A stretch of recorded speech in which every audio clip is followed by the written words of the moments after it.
Levi Mitchell returning, certainly a big storyline here. But with the CFL and the franchise honoring a CFL legend in George Reed, we feel it's important to put the spotlight on the running backs. Yeah, important game for both teams, of course, but we also get a chance tonight to honor the legend and pay homage to the legend George Reed. Jamal Morrow said he's been inspired by George Reed both on and off the field and is looking for his biggest game of the season. We've got two great tailbacks tonight because James Butler has been on a roll and is just shy of 60 yards away from 1,000. Hamilton been turning it around again at this point of the season, trying to track down the Montreal Alouettes. A slide is what they're trying to stop with the Riders. They have lost 4 in a row, and this is a big one. Hamilton has won 4 of their last 6. There are only 2 losses, actually, against the Toronto Argos. Saskatchewan won the toss. They deferred. Hamilton is going to take the football. And like I said, ridiculous weather here. 21 degrees in October as we kick this thing off on a legacy day here at Mosaic. It'll be taken at the 11 and brought back up to about the 25, and no further. Special teams big here early. And our first look at Bo Levi Mitchell back in the lineup. Well, his record against Saskatchewan, he certainly knows this team well, even though it's their only game of the season, Hamilton, against the Riders this year. He knows Saskatchewan well, of course, his time in Calgary. He's 11-4 against this football team. Last time we saw him, he was throwing for 353 yards, a couple of touchdowns, 5 picks, and then was hurt in that game against Ottawa. They work from the Hamilton 26 out into the flat. Has a completion, pushing ahead, and that will be close to a first down as he got it into the hands of his running back, Thomas Erlington, a piece of this offense for Hamilton. Yeah, Coach Steinauer told us that when they've settled in with these 2 young tackles in Jordan Murray and Tyrone Riley, it's really solidified their run game with James Butler, and that has helped either Taylor Powell or recently Matthew Schultz, which we probably will see tonight. We'll see Schultz as well. Now Mike Gibson is calling the plays. He's the offensive line coach because Scott Milanovich has had to deal with a family situation. Bo keeps the ball to his right, down the field, and that one almost intercepted. Marshall looked like he had a pretty good crack at it, and you can see him bouncing here early. Could not haul it in. Real well covered on this route, and you could see when Mitchell, who little play action to Butler on the interior run, but you could see well covered with Dolke coming from the inside out, and you can't get better position than Nick Marshall was in there. Trying to drop it in to Amar Bayless. Did not work. 2nd and 10 from the Hamilton 36. 3 options to the left for Bo, and there's a challenge flag on the far side of the field. Orlando Steinauer is not messing around here. He's going to throw a challenge on that last attempted pass to Amar Bayless. Well, Bayless had the corner route. He was heading towards the sideline. The previous play for defensive pass interference on Saskatchewan number 3. He snuck that in just in time, didn't he? Yeah, he got it in there just before they got that ball snap. But as he's running this corner, I think what he's looking at is that Nick Marshall, did he impede Bayless to get to the top of this route? Watch Bayless right here. He tries to cut over to this ball. We'll find out. Steinauer can get. After review by the command center, the ruling on the field stands. 2nd down. So Steinauer goes to 1 for 7 on challenges this season.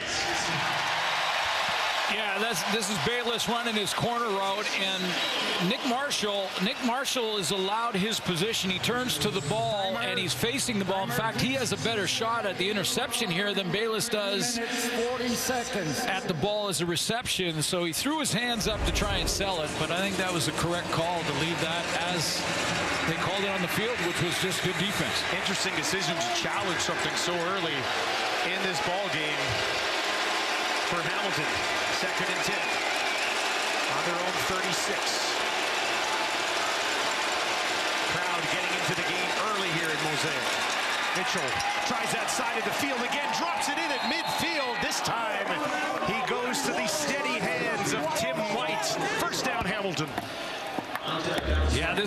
is 5th in the league. Tim White is an all-star, having an all-star season.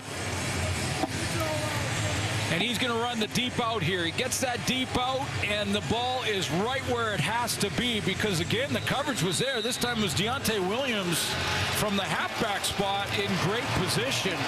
But that ball, not defendable. 21 yards for White, who actually leads the league in targets down the field of 20 yards or more. A nice cut. Straight up the middle. First down into the hands of Butler. Last week, just shy of 100 yards for number 9, James Butler. I think both these tailbacks are going to be inspired tonight to have maybe their best game.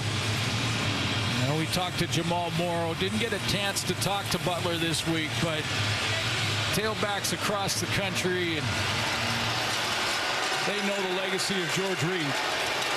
11 yards for Butler there, 47 away from 1,000. The third running back to hit it this season. Back into his belly again. Ball pops loose. Riders trying to hop all over it. Once again, turnover, strike against the Ticats. If Hamilton's not able to recover this, and they're not, the home side comes with the ball. One official already pointed that it was Riders' ball here. The Ticats are still saying it's theirs. All turnovers are reviewed, so they'll look. There's no question that James Butler did not go down by contact before the ball came loose. The question is who recovered it. Moncrief was in there.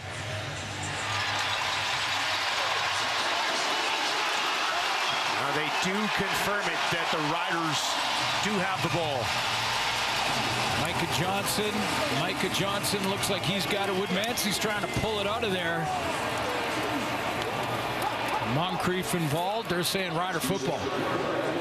Ticats coming into this game, 38 turnovers on the year. That's the most in the Canadian Football League. They've tacked on another one here early. Dolagala. He'll hand it off to start the game. Short pickup right on the middle on first down. Let's take a look at Dolagala here, making his 7th start of the season. 8th start overall, 7th of the season, as you mentioned, and first start against the Hamilton Tiger Cats. And unless these two teams meet in the Grey Cup, which is possible, the only meeting between these two this year. Hamilton, so far this season, has beaten BC, they've beaten Winnipeg, and they've beaten both teams in Alberta. Only game against the Riders, trying to beat them here too. Completion to Emelis, and look at him pick his way up the field onto the Ticats side of the field. Yeah, it just goes for 18. It's interesting you say that, Dustin, because you know that's the Hamilton side of it, and the Rider side of it is a 4-game losing skid. But Jake Dolagala in his first start beat BC, and his second on Labor Day beat Winnipeg. Both these teams have beaten those two teams that we saw play an absolute doozy of a game on Friday Night Football. 1st and 10 from the Ticat, 52 for Dolagala. Trying to set the screen on the far side, and that is in and out of the hands of Sean Bain Jr., one of the weapons in this Riders offense. And take a look at that big offensive line. There was some question on Brandon Council, but he is going to start at right tackle out of Auburn. He was a game day decision, and there's Jamal Morrow's had a pedestrian type year, but is healthy. Missed the last couple of games. Frankie Hickson played for him. He's back healthy, fresh legs, and again inspired by the memory of George Reed. Dolagala throwing here on 2nd and 10. Quickly gets it out of his hands. Stumbling ahead. First down, Riders. Drops it right back into Bain. And this time he hangs on with a few yards after the catch. Nice route run here by Bain. He's going to come out of that speed cut. Sometimes you want to make a move and kind of shake a receiver, and sometimes you just want to get to that spot as quickly as you can and make that speed cut to the out. Bain executes it excellent and gets the first down. 1st and 10 from the Hamilton 41 now for Dolagala. And they fumble! Dolagala tries to hop on it. Looks like the Ticats had a good look at it. But look at the sigh of relief for Jake Dolagala as the Riders avoid early disaster. Just an issue in the exchange, just as Schaefer Baker coming across that ball high up into the shoulder pad area. The running back, or receiver in this case, he doesn't want to look at the ball. He wants to just hold his hands open. Now, he had his hands in an awkward position too, usually having one arm up and the other arm underneath. Just as Coach F, punt team ready. Problem right at the handoff. Garrett Davis had a great look at that loose ball, but could not hang on. Now Dolegala, a little bit of time, gets it to Stearns. Did he catch and fumble? No, they're going to blow it down as an incomplete. Ticats did scoop it up and will take it back the other way, but that whistle did go quickly. A little bit of an interesting start here, isn't it? Yeah, it really is. Ball security issue for both teams here. I'm sure they'll get that reminder from their head coaches on the sideline when they get there. And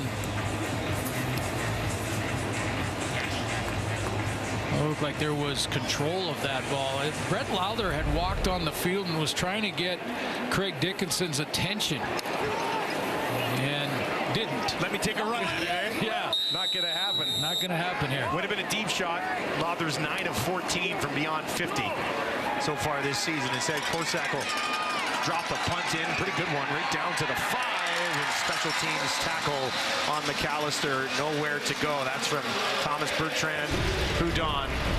Honoring a legend game. He played and then he stayed and became a legend off the field as well. Well, as a player, Dustin, just bigger than life, of course, but you know, as a person, just so revered here in this province and across the country, and Canadian football fans across the country. So generous with his time, humble superstar.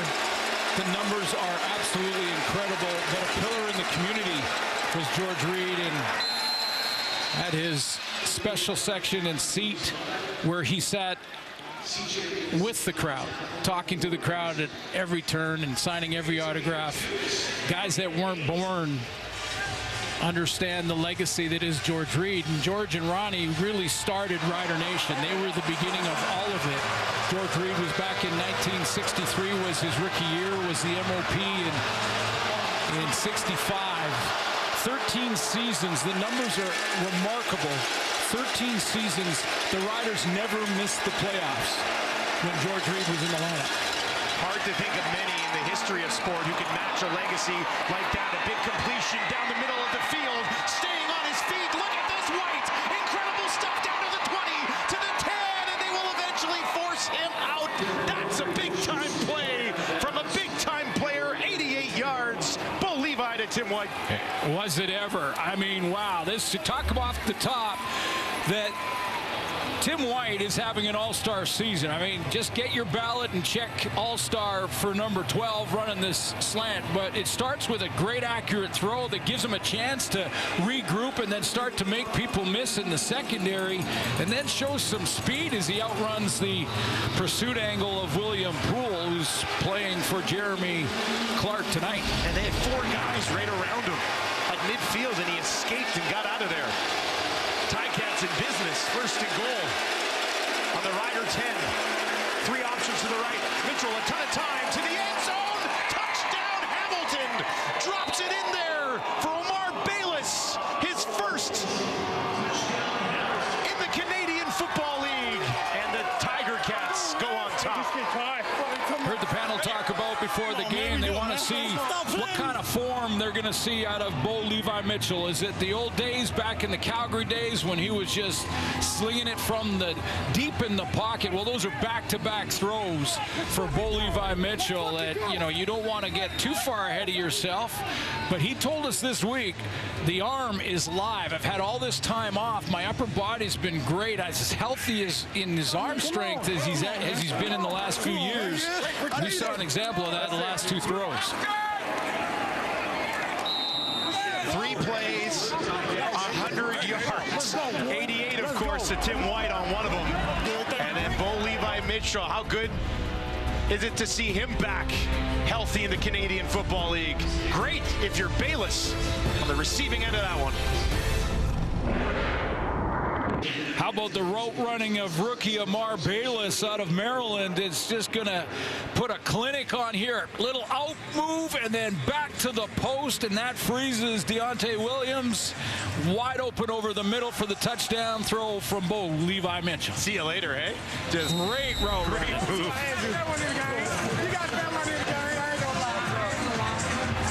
Bayless, just 12 catches coming into this ball game. None matching that one.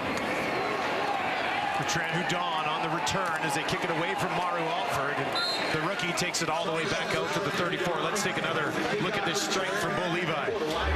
Well, the timing on the throw is ideal because Bo, first of all, is going to look off. He looked to his left, so that kept Jaden Dalkey or any safety playing in the middle away from his receiver in Bayless, and then flips his eyes over to Bayless.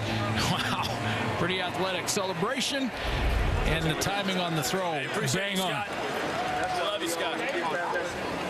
Shout out there to Scott Milanovic, who's been away from the team this week dealing with a personal matter. Nice carry right up the middle from Jamal Morrow. Let's take a look at this Ticats defense here this evening. Casey Sale's been playing real well in the back half of this season. Malik Carney as well. Pick Sales to highlight for this one. Jameer Thurman leads their team in defensive tackles at middle linebacker. And Katsatonis is playing great at the safety. I mean, he and Lacroix, to me, top two safeties in the league. 4 interceptions for the former UBC Thunderbird this season. Katsatonis, another decent chunk on first down here for the Riders. 5 more on the ground. Yeah, Katsatonis really kind of keeping what has been a little bit of movement in that secondary and that back end. Kenneth George has played the whole season, but he's played in different positions. Will Sunderland just in his second straight start, and Dexter Lawson at halfback. So your safety's got to pull that all together when you got young guys back there. Empty backfield for Dolegala, near side. Perfectly timed into the arms of Emelis for his second catch of the ball game. A good catch on the out throw. I noticed a matchup, though, because they had Jamal Moore running it out in the same side of the field. There's 25. You see just to the bottom right of your screen. Hamilton had Jagarrett Davis covering him on that route. I don't think the Riders will go back to that. Now they'll hand it off for Bertrand Hudon on first down. Jake Dolegala coming off a interesting game, threw for over 400 yards, but did not have a touchdown pass in that loss. Yeah, it's been a while since that's happened.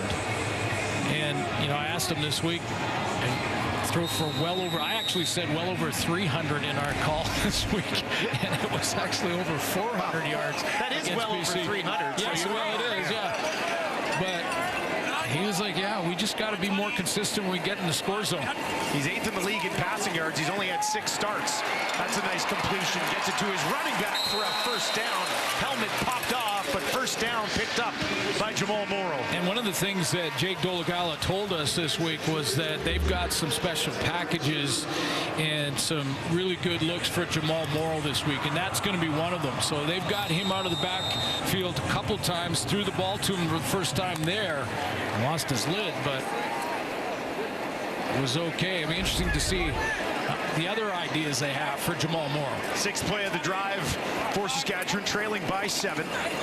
Dolegala downfield again, and that one broken up just in time by Will Sunderland. You've seen a couple of those now. Emelis has got a catch on a very similar route, so this time Will Sunderland just sits on it. See, when you run the out as a receiver, you're trying to get the DB to turn his hips and believe that you might be going long. And that time Sunderland said, I'm staying in my back pedal. He closes underneath and gets the knockdown. So 2nd and 10. 4 options. Wide side left for Dolegala. Pressure up the middle. They'll get there and take him down. Simone Lawrence, 4th sack of the the season. Well, you weren't wrong, though. It was up the middle, too. Katsatonis came on the safety blitz up the middle. They picked that up, though, didn't they? And they picked that up, and they brought Simone Lawrence off the edge, too. So you're going to see Lawrence come here and Katsatonis come there. Now, Morrow, number 25, steps up into the blitz from the safety. He takes the safety. There he is flashing. 25 takes him, and then from the edge comes Simone Lawrence. Takes them out of field goal range of Lawther. Korsak set to kick it away again. The rookie from Rutgers, averaging just over 48 yards per punt this season. And he drops this one in just inside the 5. McAllister's got nowhere to go, and he is wrapped up after a 45-yard kick. Riders were driving, but the Ticats defense comes up big. Lawrence found a clear path to the quarterback, took him down. Of it. He told me that's a conversation I'm going to remember for the rest of my life. After that emotional pregame ceremony, I went over to Morrow, and as you guys know, he's one of the happiest guys you'll ever meet in your life, and he said, woof, that one made me emotional. I think there's a lot of emotions swirling around here today. Well, and it was great to see Jamal Morrow come out of that tunnel carrying the George Reed flag, number 34. Hamilton starts on their 6. Mitchell, pressure coming, gets it away, had to drop it into an open spot, and it falls incomplete. Was looking for Bayless once again, and working against the Saskatchewan defense. Well, the front 4 should improve tenfold by the addition of Anthony Lanier, who missed 2 games due to injury, back, and not only back, but back inside at defensive tackle. First start of the year for TJ Brunson. This is an example of when you play great on the teams, you get a chance to start on defense, and they'll play Deontay Williams. They had Derek Moncrief play short side halfback in Vancouver and made that switch, and Moncrief will rotate into the linebacking core. 2nd and 10 for Hamilton. Mitchell with time this time, pressured from behind and just dumps it off. Riders are going to pick it up and take it into the end zone. And the officials look at each other and say incomplete pass, I believe. Yeah. It looked like Bo Levi Mitchell was throwing it away, and you could throw it underhand. Was he in his end zone when he did it, though? Because if that's... could be grounding, right? Well, if it's incomplete, if it's an incomplete pass, it doesn't matter where he threw it from. So let's take a look. Here, you know, he steps up. He's got time initially. But as he climbs up in the pocket a little bit, he sees he doesn't want to check it down. So now if it's behind the line of scrimmage and there's no one around him, that's going to be intentional grounding. I'm not sure if James Butler was in the... It is an incomplete pass.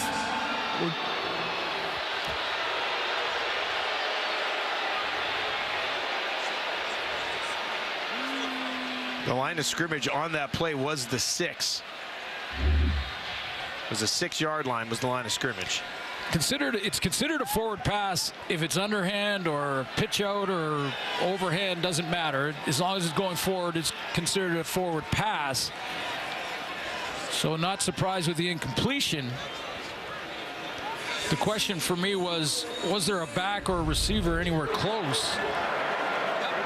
Or did it cross the line of scrimmage? Because if it crossed the line of scrimmage, it definitely did cross the line of scrimmage. You don't need a receiver near it. Because it bounced at the 4. The line of scrimmage was the 6. So it was behind the line. It was behind the line of scrimmage. I think there's more to come here on this call. Okay, let's figure out what the official ruling is going to be here. On the previous play, there was intentional grounding. The ball was thrown from goal. Therefore, it will be a safety touch. That's what we thought. That's why. Yeah. You can throw it from back there, but there's got to be, if it doesn't cross the line of scrimmage, there's got to be a receiver or tailback. In the end zone, right? So here's the game angle, and I was looking for James Butler, who's right there, and is he close enough to this ball. They're saying no, and it didn't cross the line of scrimmage. Butler needs to be closer to the football. He was about 7 yards away from it. And that's not close enough. So then the penalty makes it a safety touch because he threw it from the end zone. Interesting turn of events. And the Riders are on the board with the 2. Jason Shires knew immediately.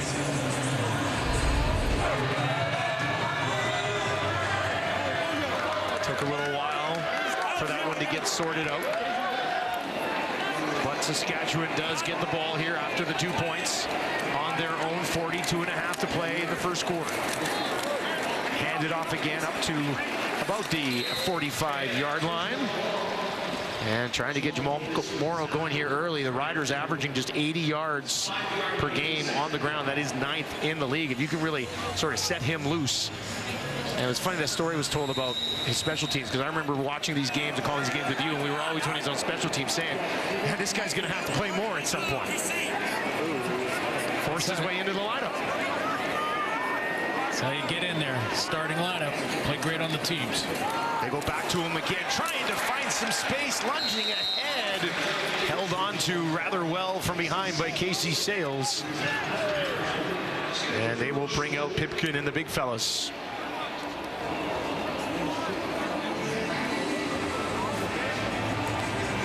Third and inches, which is not a guarantee.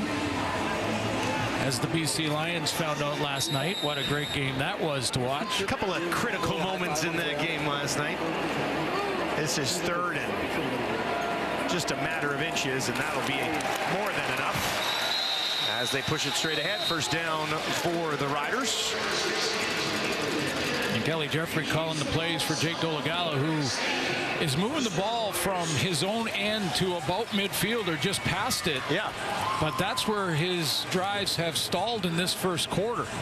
And give credit to the Hamilton defense. You know, their play over the last month has improved dramatically. They're 3-1 in the last month, and one of the reasons for that is they've settled in on defense. 4 receivers to the right for Dolegala. Back on the ground this time, nowhere to go. Sales, among others, there to stop him.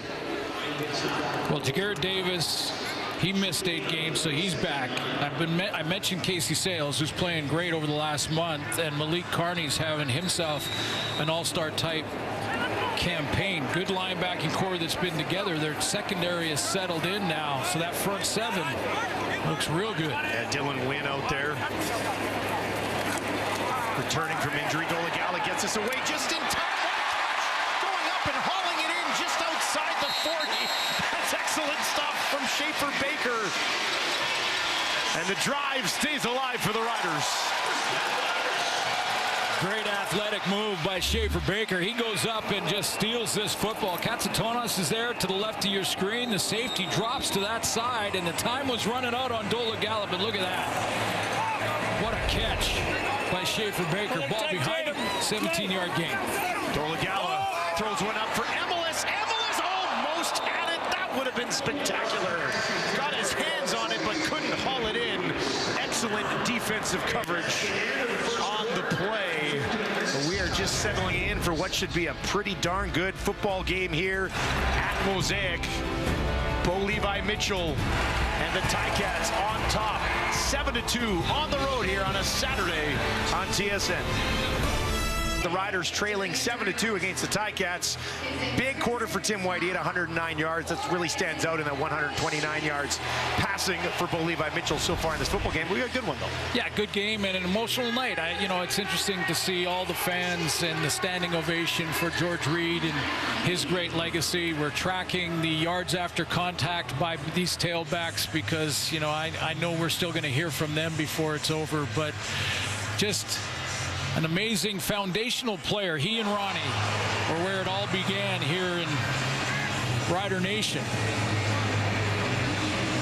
And I want to mention the George Reed Legacy Fund that is now in combination with the Rider Fund to create great funds for the Special Olympics and Mother Teresa Middle School here in Regina. Just an excellent cause. Dolegala finds Bain over the middle. Folks can donate there. There's going to be t-shirts for sale. There's some pins that we are wearing in his honor for sale, and go a long way to get some momentum for the guys wearing the green jerseys. And by the way, after 63 in that rookie season, everybody who's put that green jersey on, and I'm one of them, is standing on the shoulders of George Reed and Ronnie Lancaster. As you mentioned, they're foundational pieces of what has become Rider Nation. 3rd and 1 from the Hamilton 32. They'll look to push ahead and pick up another first down. Or will they? They try to get it to Moore, and it's wrapped up immediately. What a read. Jameer Thurman eliminates it at the point of the handoff. Turnover on downs. Discipline, discipline, discipline. Alignment, assignment, execution, and Jameer Thurman executes his responsibility to perfection. His responsibility is contain off the edge. Don't get fooled by the quarterback going behind center and looking like he's running the quarterback sneak. He stayed high. He waited for Morrow. He was patient. Big play, and the drive stalls again in plus territory. Oh, if it would have worked, it would have looked pretty, though. He might have taken that one all the way. Thurman, though, denies it. They lost 7 on it. Now they'll take off. And this is Schultz into the game.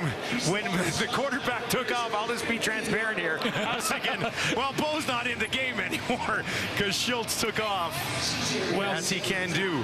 Yeah, this week Bo actually said that to us. We talked about how Matthew Schultz was going to play some tonight. I mean, Coach Steinhauer gave us that heads up that they're going to rotate Matthew Schultz into the game. I mean, the way he came off the bench and was slinging it and just playing instinctively last week gave him that opportunity. So Bo will watch a little bit, and we haven't seen the end of him tonight either. 225 yards and a couple of touchdowns. How about this?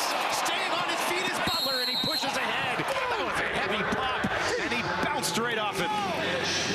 I'll tell you what, that was George Reed-like, wasn't it?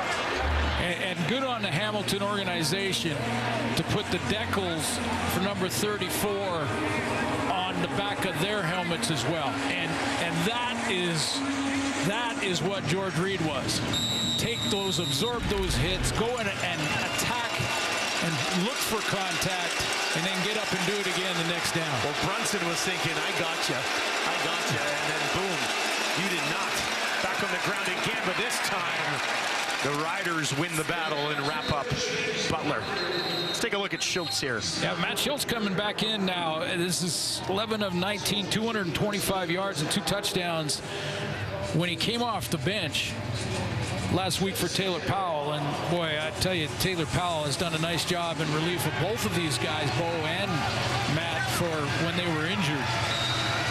Bo Levi Mitchell couldn't say enough good things about Taylor Powell and his future, that looks like. But Matthew Schultz brings another different element. We saw that on his first snap when he got the edge and was running. Working from the Rider 47. 3 receivers out to his right, 2 to the left. Takes the snap cleanly from the pocket, down the field, drops it in there beautifully to the 20, and eventually pushed out of bounds. Have yourself a game. Omar Bayless already has his first career touchdown in the first quarter. Another big chunk here. Well, you got to believe the Riders secondary is looking more at Tim White and probably rolling a little coverage to that direction. So, hey, it may be Bayless's night. He's already got a couple. He's got his first touchdown. You can't throw it any better than Schultz dropped it into that coverage there. Watch Bo and Powell on that. Oh, yeah, nice shot. I'm a big pen in the mouth guy as well. I like seeing Powell have that pen in the mouth, ready to work. 1st and 10 from the Riders 16. Empty backfield this time for Schultz, and he's going to hold it, take it right up the middle. Bounces off 1 tackle and takes it down to the Saskatchewan 10. A pickup of 6 yards for Matthew Schultz. Well, this is interesting territory here for the Ticats because they've only led after the first quarter 3 times all year.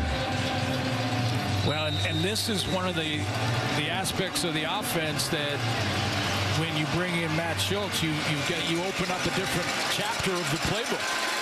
You're not going to see Bo Levi Mitchell run that kind of play, and he's okay with that. His legacy is intact. Going from the pocket. On the run to his left, has a man open, touchdown! Right back to Bayless, give him 2 on the day. And the Ticats extend their lead. Flag at the 15. What's the call? That's going to be a late hit on the quarterback. Yeah. Saskatchewan number 91. 15-yard penalty will be enforced on the kickoff.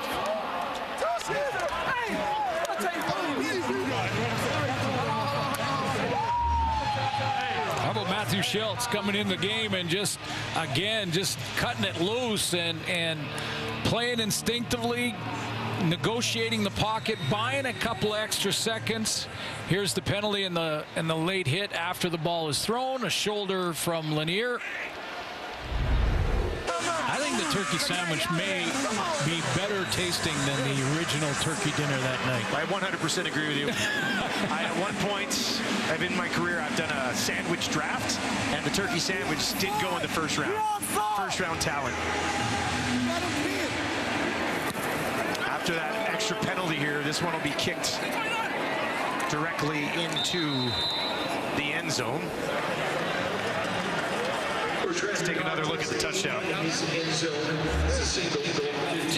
Just a timing out, and if Schultz doesn't buy time here when he's going to manage the pocket, he doesn't get that open receiver in Bayless right over there by the cone. So just timing out, worked well, pulled all the coverage into the middle.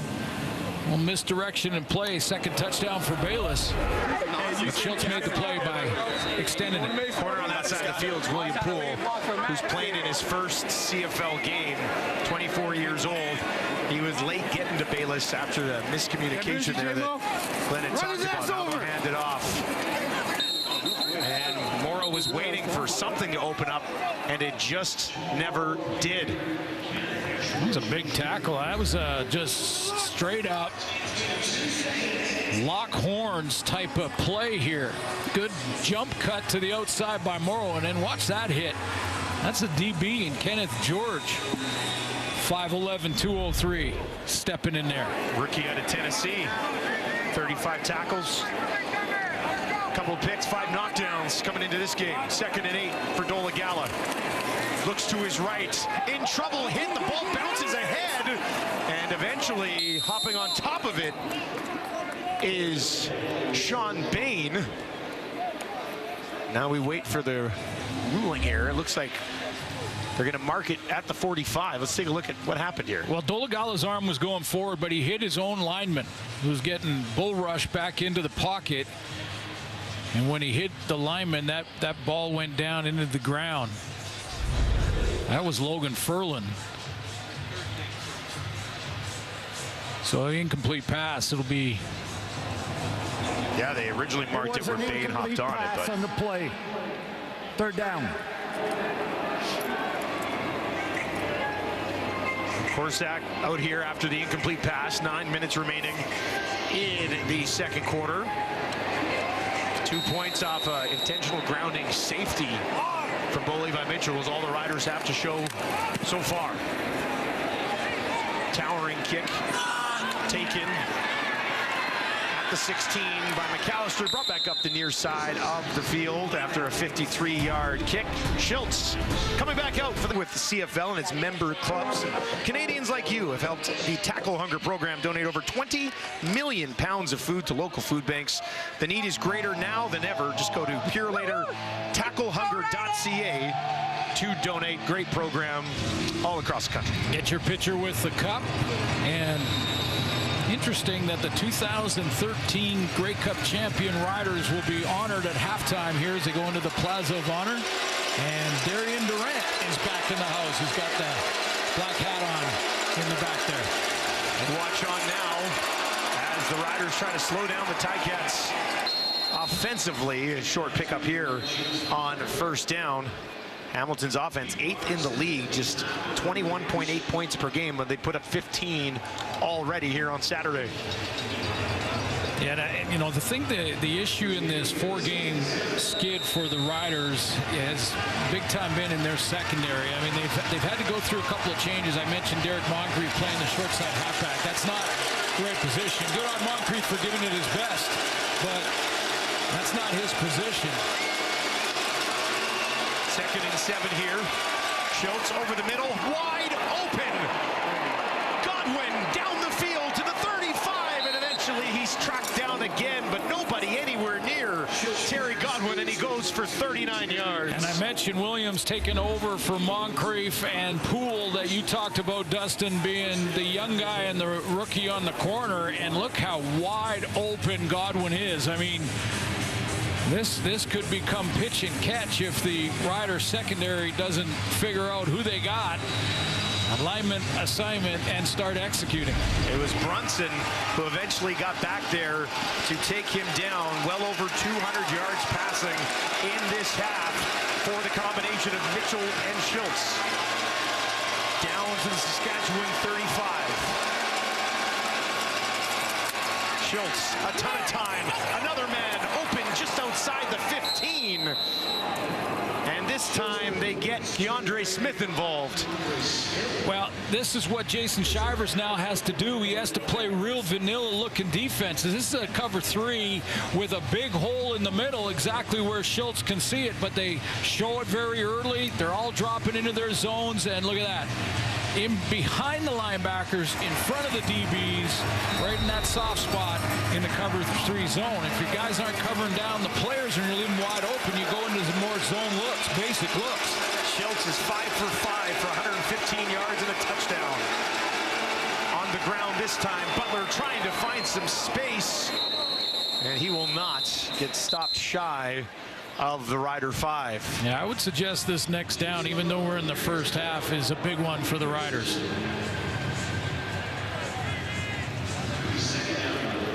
Long way to go here, but at the same time, want to stop the bleeding. Well, yeah, it feels like all the momentum with Hamilton. They're having issues in the back end defensively, and go ahead and put another major on the board on this down.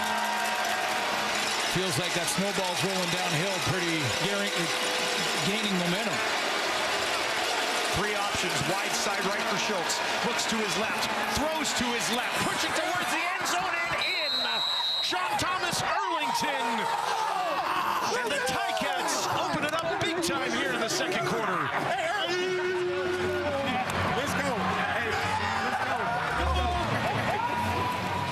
Red hot Matthew Schultz coming out of there and coming off the bench for Bo Levi Mitchell, who had a touchdown pass of his own, and that big one to Tim White.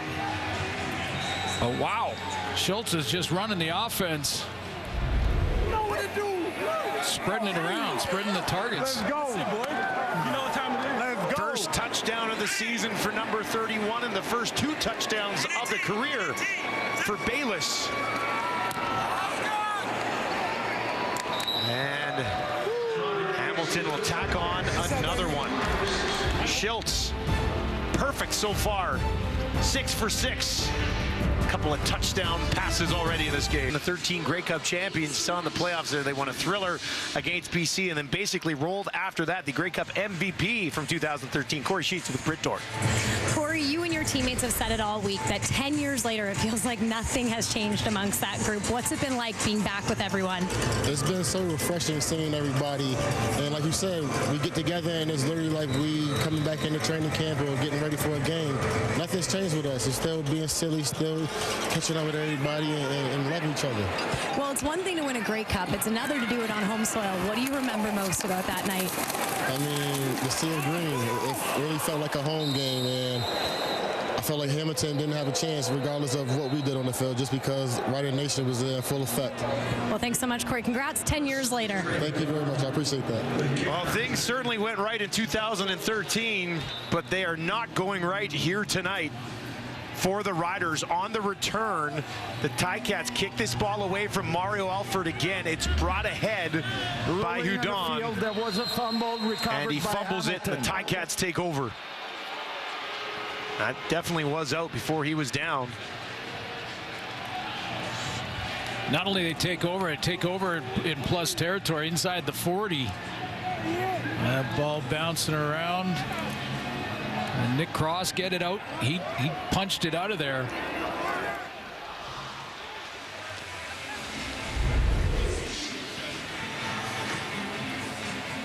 So Hamilton gets the ball in just excellent field position with a 22-2 lead coming into this game. Hamilton had the most turnovers. They've turned the ball over the most, but the Riders have the worst turnover ratio in the league. So both these teams have been sloppy with the ball so far this season. Riders more so here tonight. Now they'll dump it out into the flats. And moving ahead for a first down for Hamilton is Butler. Well, Brett talked to Corey Sheets about obviously this big moment in the Grey Cup, a Grey Cup record with 197 yards rushing in the championship game. There was one play earlier on where Darian Durant was running with the ball, fumbled it, it bounced up in the air, Sheets picked it up and went for 40-45, and apparently Henry Burris, who was the starting quarterback for Hamilton at the time, turned to his teammates and went, uh-oh, this is going to be a long night. not our night tonight. Now they'll hand it back off to Butler again. Tom Hanks and Martin Short, of course, were in the audience that night. They were in Taylor Field. Last championship game there before the move to Mosaic Stadium. And that 2013 team is in the house tonight. Be honored at halftime. We'll have some of that for you in the second half. Brought the Grey Cup out before the game. Before this year's team ran onto the field. Place was buzzing. Trying to regain that buzz here for the Ticats. They just simply have other ideas. Fourth trip to the red zone already for Hamilton. Schultz in trouble, throws it away, and that one intercepted. Larry Dean's got his second of the year, and finally something to build on for the home side. Wow, boy, do the Riders need that. And I think Matthew Schultz was trying to throw that ball away, and he just didn't get enough on it.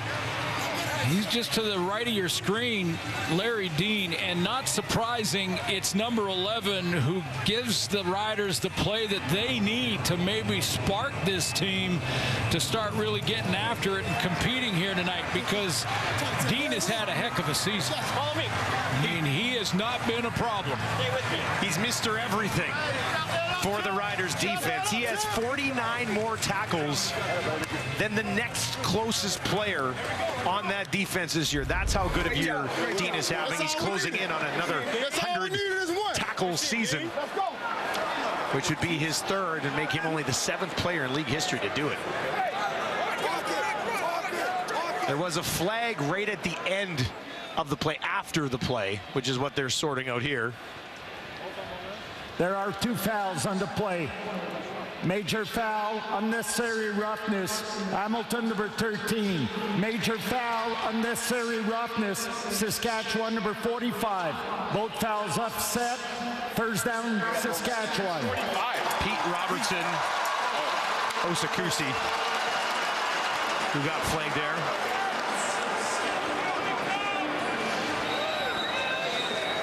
Well, you kind of had to have that, didn't you, for the Riders? You know, that's what I'm saying. Yeah, they need a spark, and they got it from Larry Dean. Now they can they capitalize on it? Got to take advantage of it. This drive will start on their own 16. Dolegala looks to the left, throws in that direction, and has a completion into the hands of Stearns for the first time today.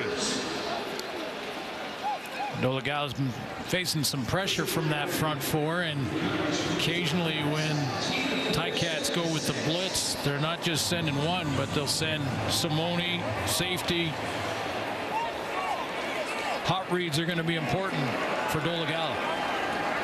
They need 6 more after 4 to Stearns. Morrow will flare out to his right. They'll look to the far side, and that pass was caught, but Leonard was there immediately, right in his face. And it'll be 3rd and 3 as we hit 3 minutes here in Regina. Levi Mitchell with 1 quarter of work. We're going to break down what's going wrong with Saskatchewan. I'm pretty sure Jim Barker brought in some pumpkin pies. Pumpkin pies? That's twat. Oh, man. Is that homemade? Got to be homemade if you're bringing it in for the crew, I would think. I'm guessing Milt doesn't eat any of the pumpkin pie. That's going to be my wager for tonight.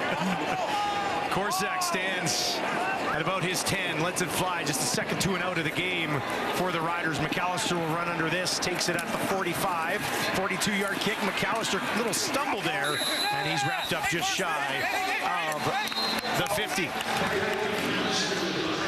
And Schultz will trot back out here. He's 7 of 8, 139 yards, 2 touchdowns and that pick. Bo Levi started the game 4 of 6 for 129 and a touchdown himself.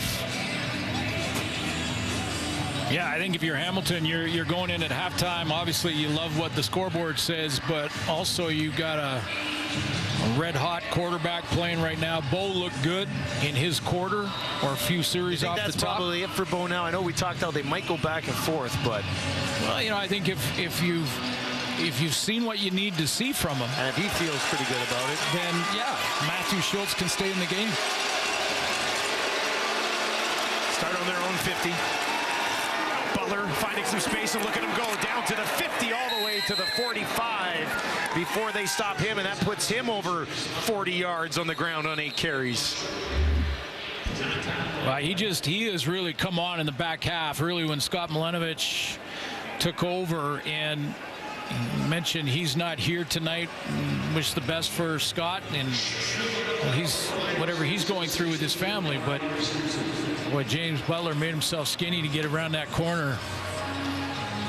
Hamilton could still host a playoff game. This is a big game for them. Trying to track down the Montreal Alouettes. They did lose twice to Montreal this year. They also play each other in the final game of the season, so that's kind of exciting. Butler is 14 yards away from a 1,000-yard season. This isn't going to help the Riders secondary at all. Amari Henderson looks like the injured player. Moncrief looking at it because for Jason Shivers, Derek Moncrief is his get-out-of-jail-free card, as he calls him, because he can play almost any position on defense. Now, he had a couple of issues in the BC game playing that short side halfback. That was a difficult assignment for a very good football player in Moncrief, but you have to juggle him around. That's Dahlke getting the instructions there. So Rivas could also play in the secondary.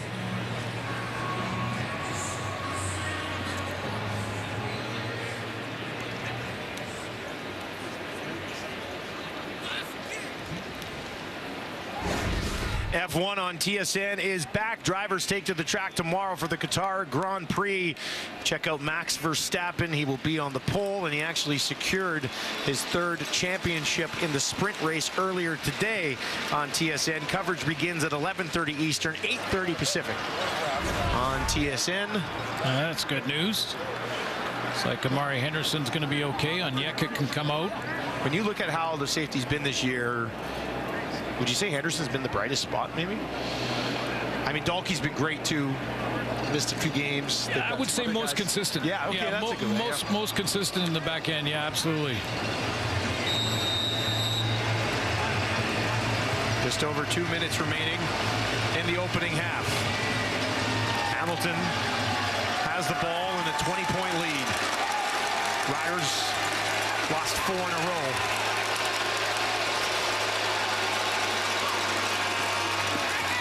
Butler again, and he'll pick up about 4 yards on that carry. Now with a nice lead, Mike Gibson will be going a lot more on, especially on first down, to number 9, who is just a handful of yards, about 10 yards away from a 1,000-yard season. Join the likes of Brady Oliveira and Kevin Brown, who are already there.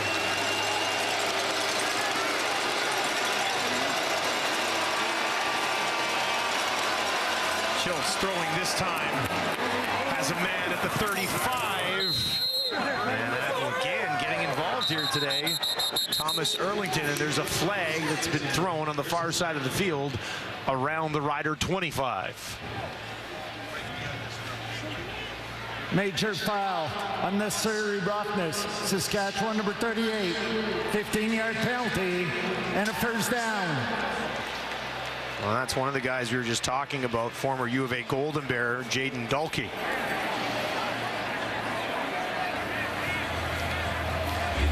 Yeah, this is just a wrong decision by Dalkey here. He's not involved with the tackle, and yet takes a shot on Deontay Smith. Unnecessary at the best of times, but certainly not a good look when you trail by 20. Back to Butler. Wrapped up immediately, pushed ahead for a few more. Caleb Sanders on the tackle, making his CFL debut out of South Dakota State. Now it looks to me like Derek Moncrief right now is out there at the wide side halfback spot.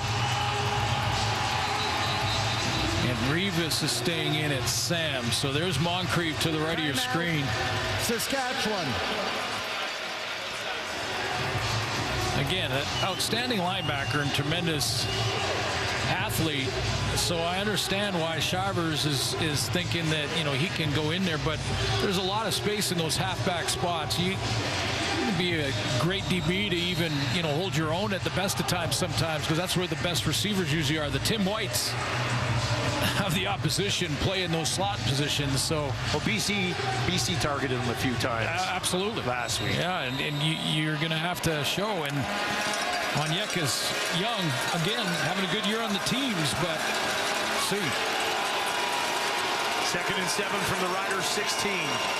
Schultz already a couple of touchdown passes in this game, looking for a third, and that one way out of bounds. Never a chance there, and it falls incomplete, and that'll bring up 3rd down. That was the side that Schultz went right after. They're going to have Schultz roll out to this side, and on that side you had Derek Moncrief, who was playing deep like a DB, and underneath was Onyeka, Kosi Onyeka. They were there, and the ball was thrown out of bounds. You're right. Not sure if Schultz just didn't like what he saw and decided to throw it away or not.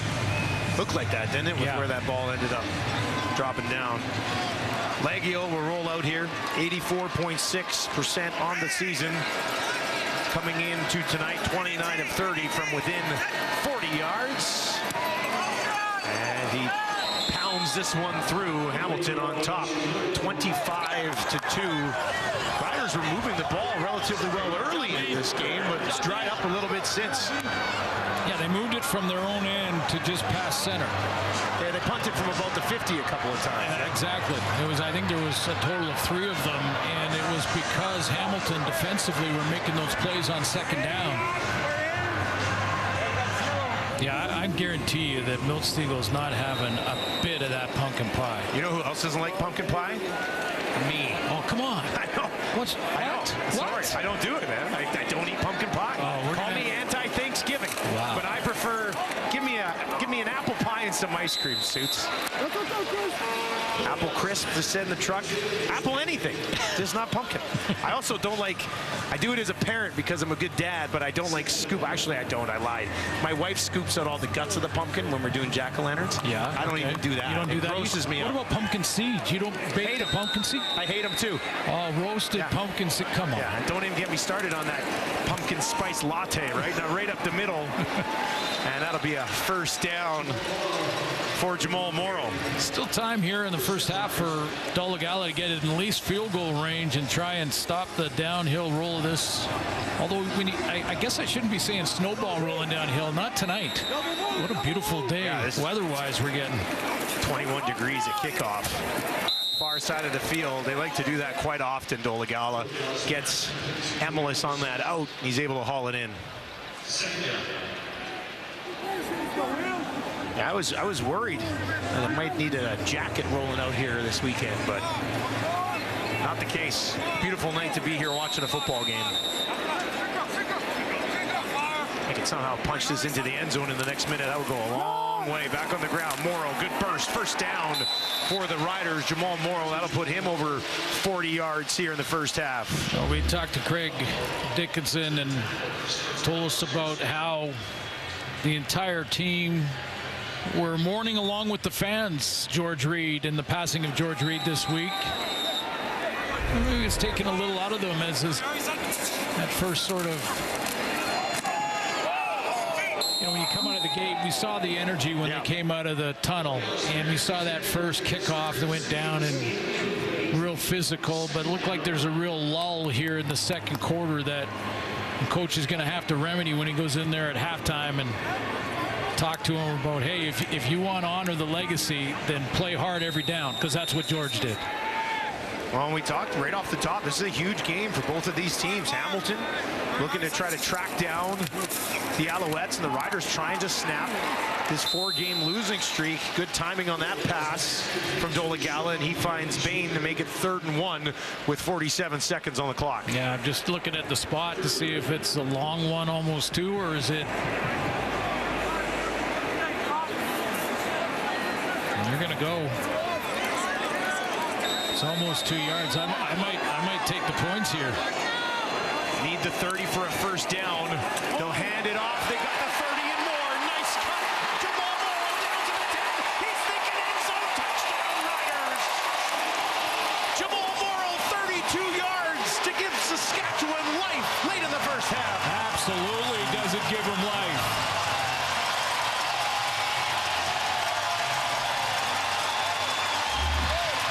Best run of the night for Morrow. Maybe one of the most important regular season for a team that's trying to find a spark to bring them back and get that energy back. Start the second half with a major. I still like the idea. I still think you take the points there. They got the points. But they got the bigger play, and that's great for the Riders. They needed it badly. Lawler out.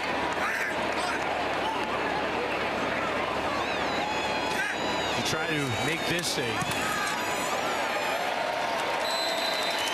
16-point ball game, but there's multiple flags on this one.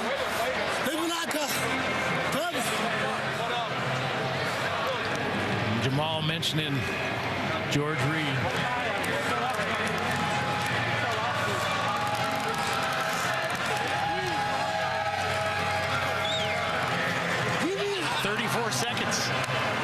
In the half, as you mentioned, Jamal Morrow mentioning number 34. Players, Hamilton, by rule, that penalty cannot be enforced since the convert is good.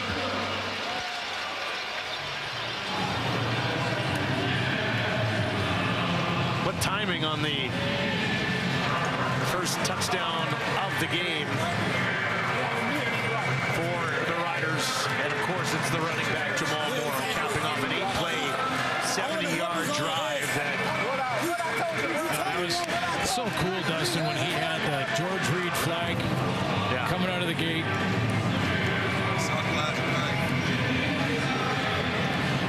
71 yards rushing for Jamal Morrow. His last game was back mid-September. Certainly a big piece to get him back out here. And we'll see if the Riders can try to build on this in the third quarter. Hamilton is 6-1 when leading at the half. McAllister back up to the 30. Just shy of the 40 when they eventually take him down. Onyeka in on that tackle. Schultz will trot back out here one more time. He's at 147 and a couple of touchdowns so far in this game. George Reed could do this too now. He could take the ball. Now remember, he was listed on the depth chart as a fullback. So it did a lot of blocking in the passing game, but you give him a little space and George Reed could some hard yards there. Oh yeah, he could run by it.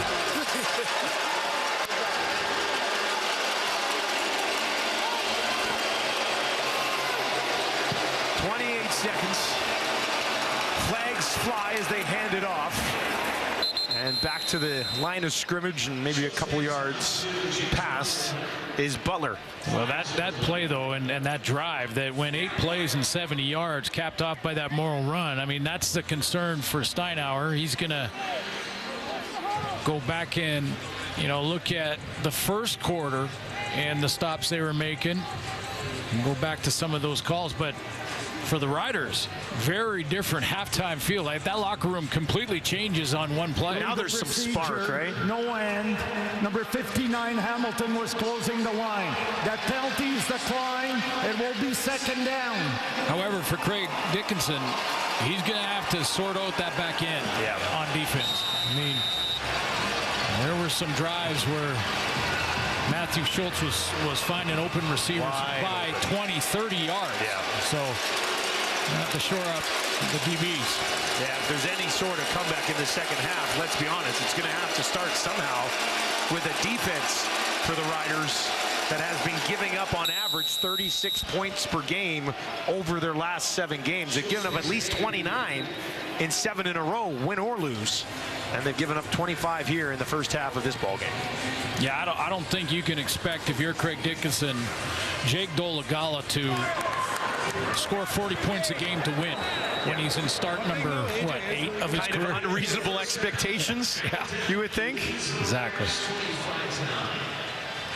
What a first half for the Ticats, who have won 4 of their last 6. The only 2 losses to the provincial rivals in Toronto, as Orlando Steinauer and his team try to make another late season push. He knows that if you believe in that, George is up there watching and wants to do him proud. So we'll see what they got in the second half and what adjustments they make. Morrow in that first half, 75 yards on 11 carries, had the touchdown. Dolegala was 11 of 17 for 100 yards. No interceptions for Dolegala. Schultz had one on the other side. The Riders, who won the toss earlier in the game and deferred, will get the ball here to start the third quarter. Let's see if they can build on that late first half momentum. Once again, kicking it away from Mario Alford, but they've got Stearns back there on the return, and Stearns will take it out just shy of the 40 on the return. Here's a look at Morrow's first half. Yeah, so 34 seconds when he scores just at the end of the half. 34 seconds left. We have a combined total points in the first half of 34 points. And Morrow, with inspired play, has 58 of his 75 yards after contact. George Reed, number 34. He's grinding. Don't need him big here in the half. That's where they start. And he's trying to find some space. Eventually, he's wrapped up and thrown down by Jagarrett Davis. That was a hard 2 yards for Morrow as he tried to string it out, but Davis would have none of it. Solid player that just goes to the Grey Cup every year. So decent resume, I guess, eh? Well, better than solid. All-star defensive end. In year number 7 in the league. Dolegala got that away just in time. Heat was coming, and he has a completion up to midfield to Sean Bain. Yeah, he needed a fastball here to get it to Bain, who's in that slot back spot, because there's a linebacker dropping back there, or was it Jagarrett? I think it was. Yeah, it was Jagarrett Davis that dropped back into the coverage. 4 receivers out to the right. He'll go to the left, and that is in behind the intended target of Emilus. Could not stop in time. Looking like he might have slipped a little bit trying to reach back for that. But that'll bring up second down here, and we're right in that midfield area where we did see them struggle a bit. Jagarrett Davis has been involved in every play so far. He comes off the edge here, and he's going to get his hand on that. That's why it was redirected in behind the target.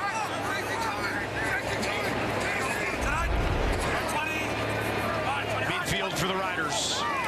Dolegala once again quickly gets it away to the 50 and no further. as he goes to Picton for 6 yards. Picton's second catch of the ball game. I think one of the Dolegala adjustments at halftime was to make your decision quicker. We've seen in that series right there, even though this series stalls, again, about the same place. Yeah. They were stalling in the first quarter, as you mentioned, but he looked like in that series, 3 or 4 throws, he was trying to get process quicker. McAllister waits for this kick. Corsak's dropped a couple of nice ones inside the 5 already, and he'll attempt to do that again. This one will come down right at the 10, and it hits. Wow. Hits the pylon. Saying it's a single. As soon as it touches that, it's considered in the end zone. Almost bounced it out right in front of it, didn't he? But when we return, that man right there, Darian Durant, will be with our Britt Dord as they celebrate the 2013 championship. It's amazing. Your teammates talked about the run that year, the West semifinal against BC, where they said, thank you, Darian, for that performance. Then you went on to face Calgary. What point in the season and what point in the playoff run did you realize we have a team that's going to do this? We always felt like we had a team that could compete. But, you know, once we got in the playoffs and we were able to have that home game, and then we were able to see how well we played during that run, we knew once we got into the Grey Cup in front of our fans, we knew we were going to take care of business. Awesome. Thanks so much, Darian. Go enjoy some more autographs out there. Thank you so much. Pretty confident coming into that one, weren't they? Well, great to see Darian back. And I'll tell you what, I don't know that in my time in the game, both as a player and a former player and as a broadcaster, that I've seen a better run postseason than Darian Durant at the quarterback position. You look at the 8 touchdowns versus not 1 interception.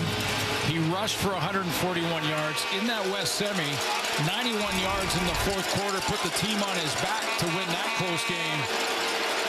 Quarterback efficiency rating, 145 on average for 3 games in the postseason. The maximum you can get is 158.3. He was 145 over 3 games. I mean, that'll win you a Grey Cup. Yeah, that will get you a Grey Cup. That's exactly right.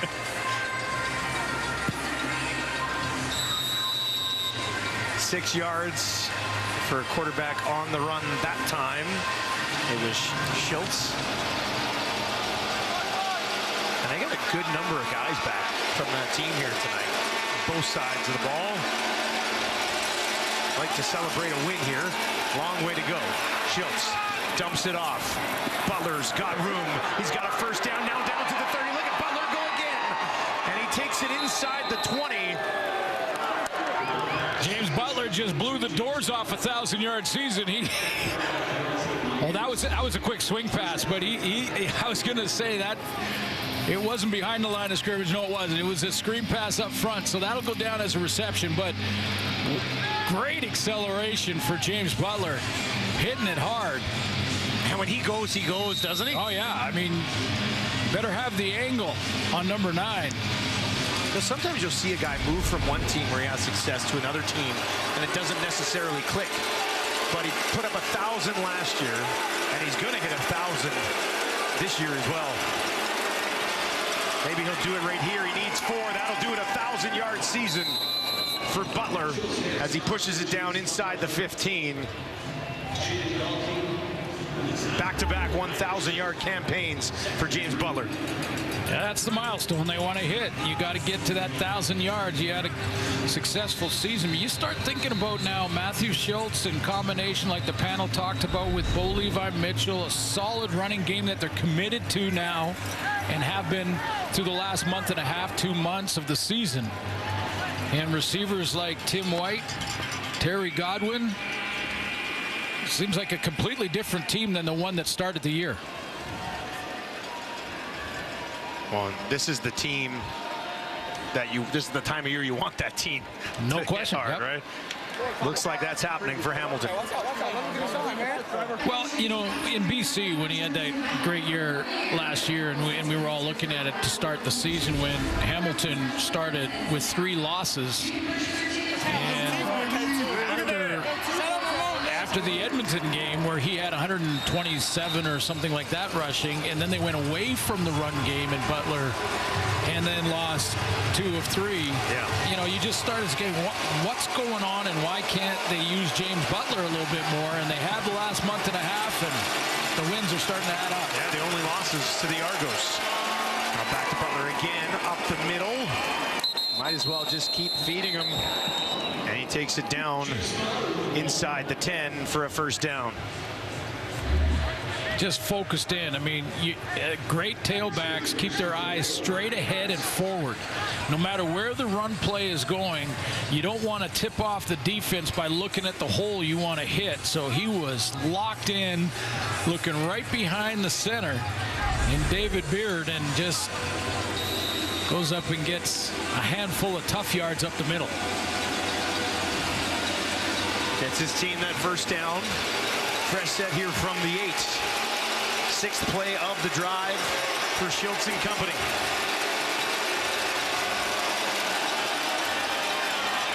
Back to the running back again, and this time bounced off a couple of tackles, but they were there to wrap him up. Jackson Ford helping finish the job. Yeah, Pete Robertson had him 4 or 5 yards in the backfield. Takes that handoff. Look at that spin move to get away from that tackle. Just try to get right back to the line of scrimmage at the very least. Brunson in on that one as well. Team leading 4th tackle of the game for Brunson.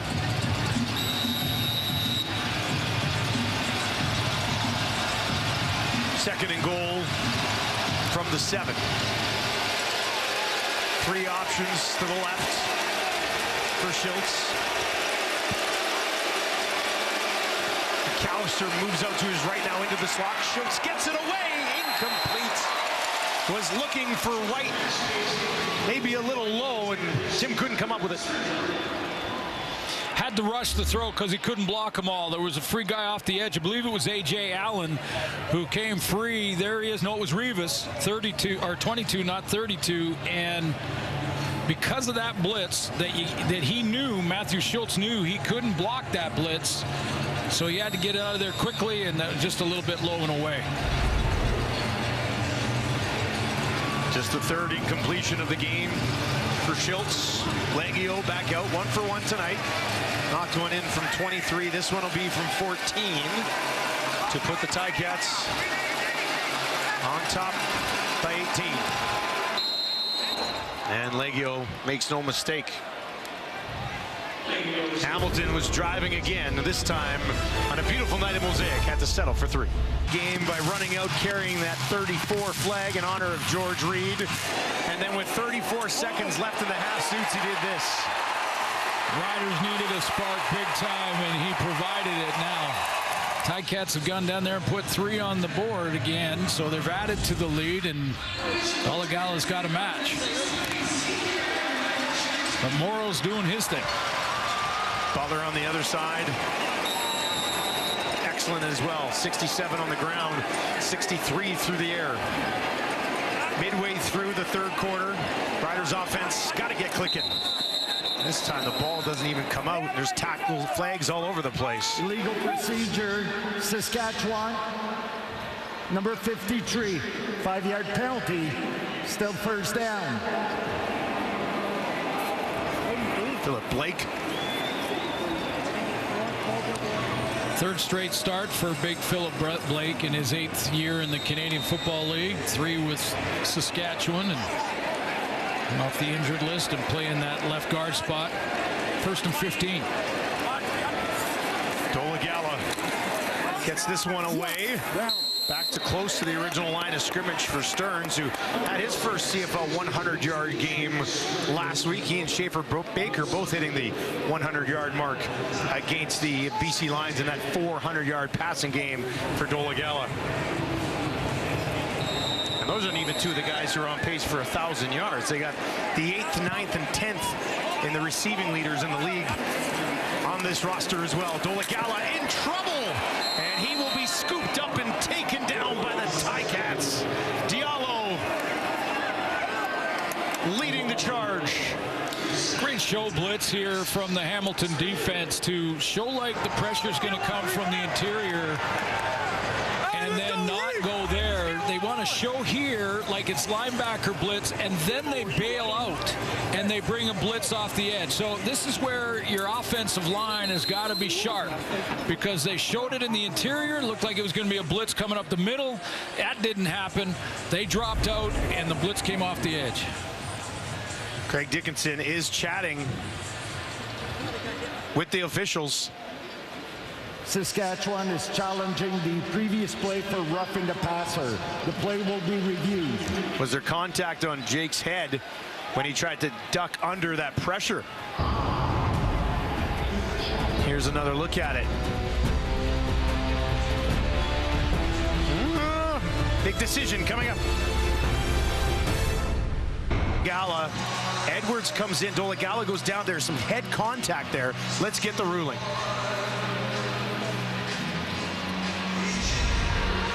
Upon review by the command center, there was roughing the passer. Hamilton, number 24, 15-yard penalty, and a first down. What the command center has to determine here is whether or not this constitute a blow to the head. It can be incidental contact that brushes by the head. That's okay. They won't overturn it there. But according to the command center on this play, Chris Edwards, it was a blow to the head as Dolegala ducked to try and get underneath it. And upon further review of my notes, Craig Dickinson has won a challenge for the first time this season. Now they'll hand it off. Look at that cut. Straight ahead. First down, Riders. 11 more yards for Jamal Morrow. Well, and that's another new set of downs. So a second life, the Rider offense was off the field, and that overturning of the call and the challenge by Craig Dickinson gets him into plus territory. 5 yards from field goal range. Spin move back to the line of scrimmage. Maybe even a small loss on the play.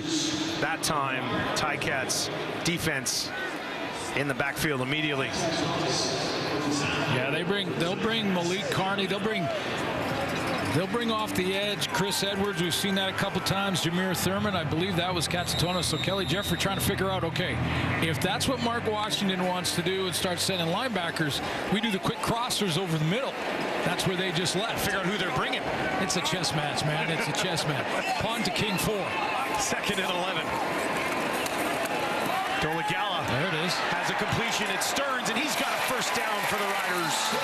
Jareth Stearns with his fourth catch of the ball game. That one, his longest of the night. Yeah, if you're going to have the linebackers hugging the line of scrimmage, then there should be room right over the middle, because that's where the linebackers usually line up.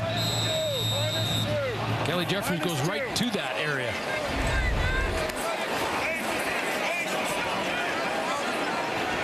First and 10 from the Ticat 32. Riders looking to work their way back into this ball game. Pressure on Dolegala, has to get rid of it, and that falls incomplete right in his face. It's Diallo once again, I believe. Yeah, it looks like when you take a look at this alignment that Hamilton is going with 3 down linemen, then adding a linebacker to the rush. It was Diallo that provided the pressure and forced that. I think he did deliberately threw it out of bounds. Save the loss. 94 is setting up a tent in the backfield. Second and 10. They'll give it to the running back, and he is taken down immediately. Casey Sales all over him, and that'll bring up third down. You know, this play is a good one if you can get the D line up the field a little bit further. And Jameer Thurman looked like he was sniffing it out, a bit of a stunt up the middle, but stepping right in there is Sales, right in the gap. So Jamal Morrow now has to bounce it. Once you bounce it, you allow everyone to rally to the tackle.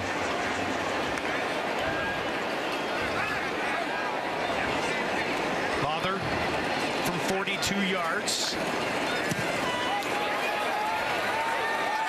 And And no doubter to pull the Riders within 15.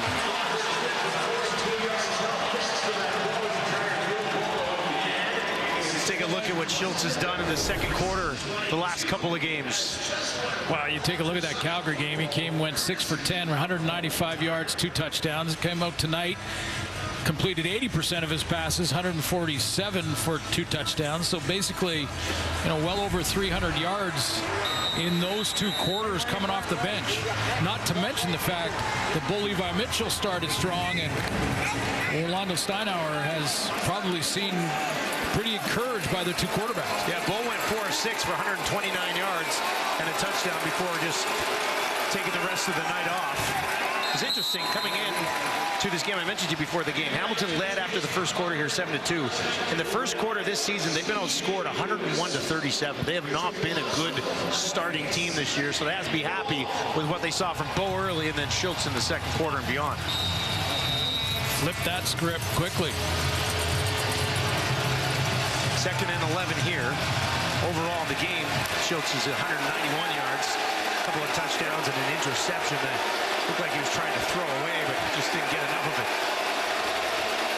Working from their own 39. Pressure from the Riders right up the middle. Schultz gets it away, and he's got a completion to Godwin. Godwin turns it upfield, takes it down inside the 45, and that'll put Schultz over 200 yards passing in a couple of quarters, and another big one to Godwin.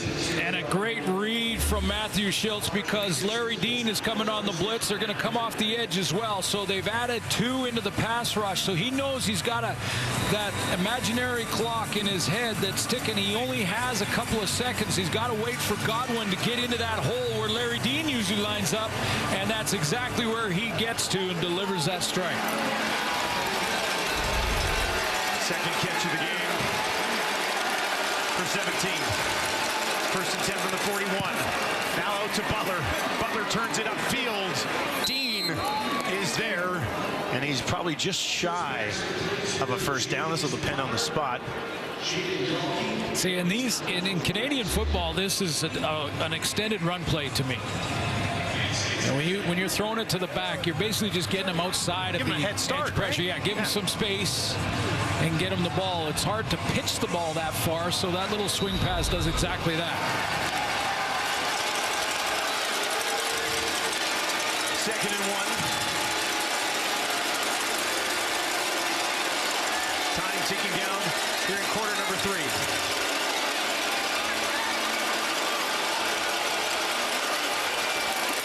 And a push ahead. Pick up the first down. Only needed to get to the 31.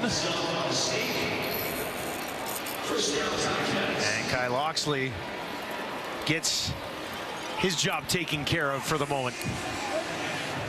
Great athlete. Coach Steinauer talking about nice to have a guy like Swiss Army knife, with just a outstanding athlete. Plays on the teams, played on the Hands team, made a nice play and an onside kick to elevate and take the ball out of the air. And against Ottawa, had a big bubble screen that went for a touchdown. Getting a fresh start at Hamilton after starting the year out west. Little spin move. Paid the price that time, did Butler, as Pete Robertson pops them pretty good. At the end of the third quarter, it's the Ticats on the road looking pretty good down the stretch here in the regular season. 28-13, they lead.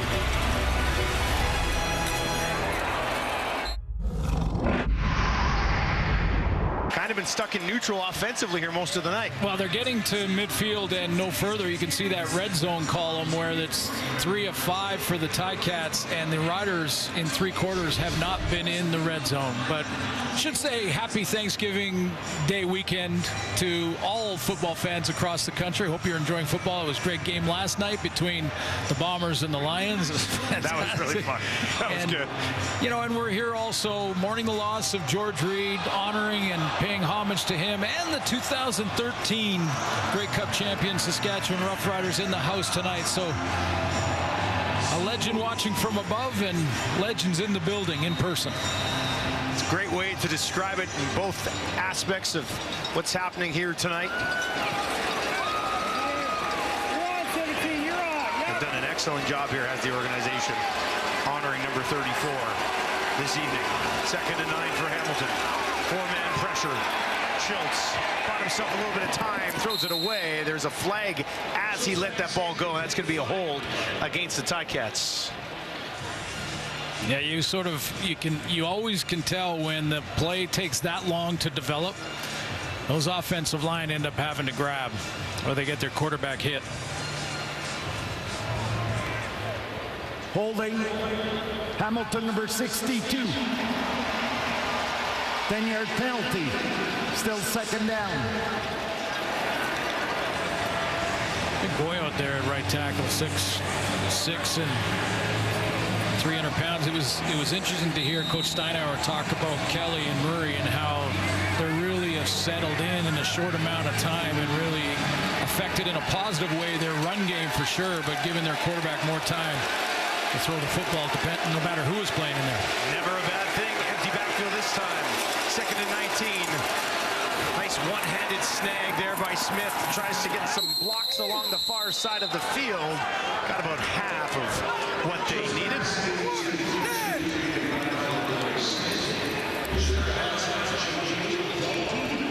That was a good catch. He made it look pretty easy, didn't he? Yeah, he stuck a fork in that one. He just punched that left hand out and did it very routinely. Didn't really lose too much momentum there either. Nice play by Smith. Over 540 yards receiving on the season. Leggio out now on 3rd down. 37-yarder. His longest of the night. High snap, hauled in nicely and booted through. 31-13. Hamilton in full control right now. Dolegala 15 of 23 for 138 yards in this ball game, but nothing to Jones tonight. 42 yards to Bain, 30 yards to Amelis. Well, the defense for Saskatchewan, Dustin, is giving up their average of late, which is around 36 points. Yeah. You know, and again, now you're asking a quarterback real young in his journey to score 40 to win. 3-man pressure. They get there and take him down with 3 men. How's that? Jamal Davis gets there. His 2nd sack of the season. 3 men, and they run a little stunt with the 3 men up front. So, you know, Dolegala is looking down the field. He wanted a layered post route right over the middle that was going to take a little bit of time to develop. But got home. 7-yard loss on that Ticat sack. They'll bring 4 this time. Dolegala with time decides to get it to his running back. Morrow found a hole, still pushing ahead. He almost got it. About a yard shy. And at this stage of the game, that offense ain't going anywhere. Exactly. A great effort by Morrow. Yeah, it was just tremendous second effort. And pounding away to take that first hit, because this is what Hamilton wants defensively. Throw it underneath, rally to the tackle, you're punting the football. But Jamal Morrow had other thoughts. Nice 16-yard run and a chance for a first in short yardage. 3rd and 1. Pipkin right up the middle. Ooh, it's going to be close. Going to be very close. Needed the full 50. You're going to have to bring him in, I think. Take a look at this. If that ball is spotted on the 50, it'll be a first down.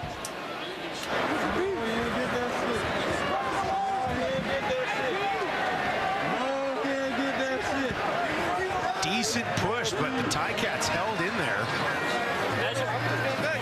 And everybody's pointing in every direction out there. Well, is the ball slightly behind that line? Because this is going to be really close. It's right on the 50. This might be short. Can I touch the ball with you? A couple inches short here, you think? Well, the the football had to get to the white line, to the 50-yard line. And I don't think it's there.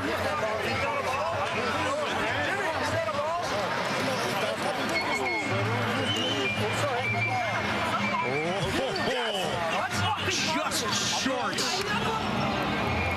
Orlando Steinauer loves it. Riders fans, not so much. Pipkin. Oh boy, that's close. What do you think, Glenn? Well, Craig Dickinson has challenged it, and he's going to take a look. And boy, it looks like he got there. Sure does, doesn't it? Let's find out.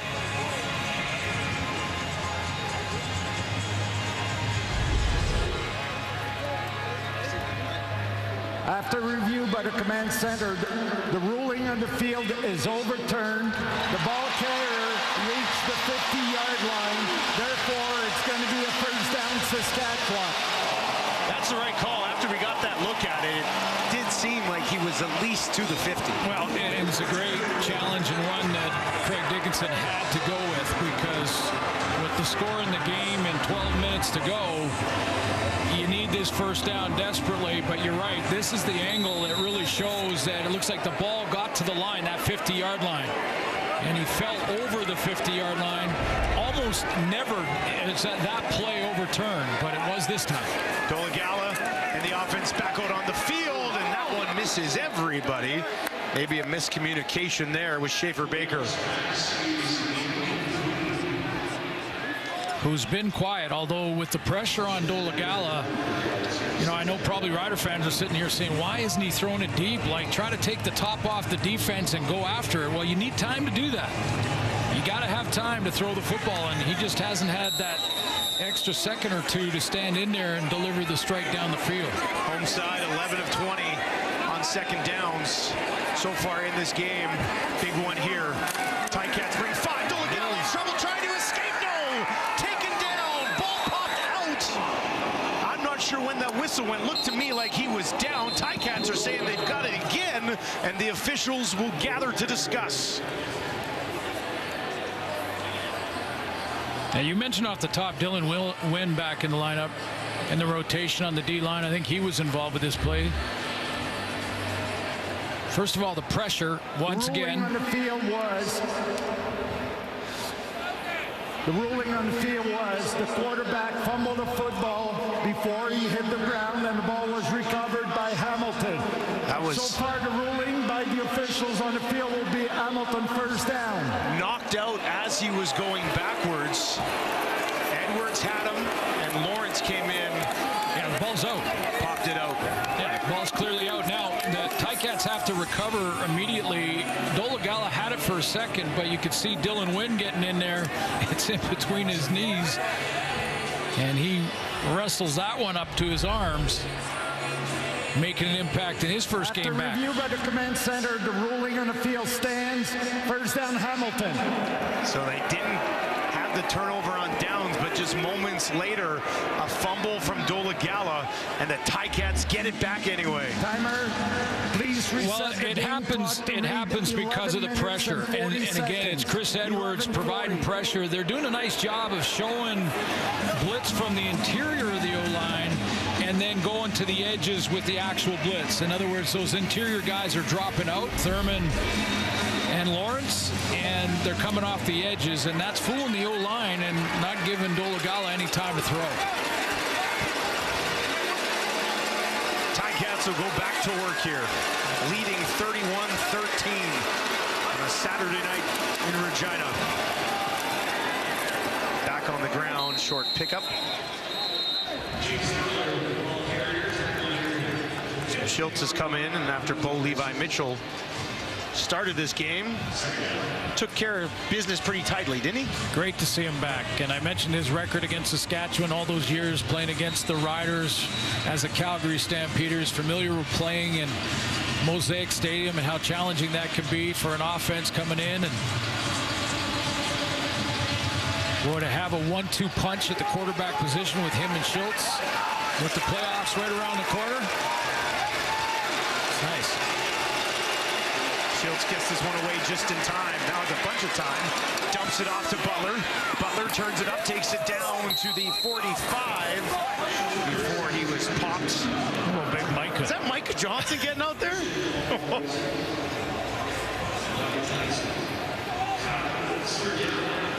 Yeah, that was, I think, the big man hustling out there. Swing pass, bring it out in the flat. Tights, turn him inside, and yeah, it was. Drop the shoulder, and that one stung a little bit for both of them.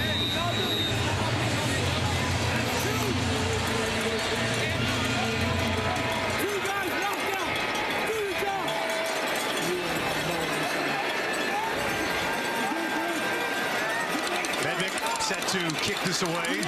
First 2 and out of the ball game for Hamilton. Ooh, just got it away. You can tell by the crowd. That one was almost blocked. Bounces right at the 7 and out of bounds. Oh, what do we have here? Mason Fine into the ball game for the Riders. Da, da, da, da. Well, interesting developments here late in this ball game. Mason Fine, who had 4 starts this season prior to an injury, went 1-3 in those starts, comes into the game here with the offense sputtering. I'm sure this is a discussion that'll fly under the radar in Regina this week. Here's Fine, hands it off, and we'll see what happens. He's got a good completion percentage, almost 70%. Can get out on the edges and run the football or throw on the run. Replaced Trevor Harris and then was injured himself, and that opened the door for Jake Dolegala. And in training camp, wasn't it close between the two of them, kind of battling? Well, they spot behind Harris, right? Just before that, they didn't even know Trevor Harris was going to be part of the process.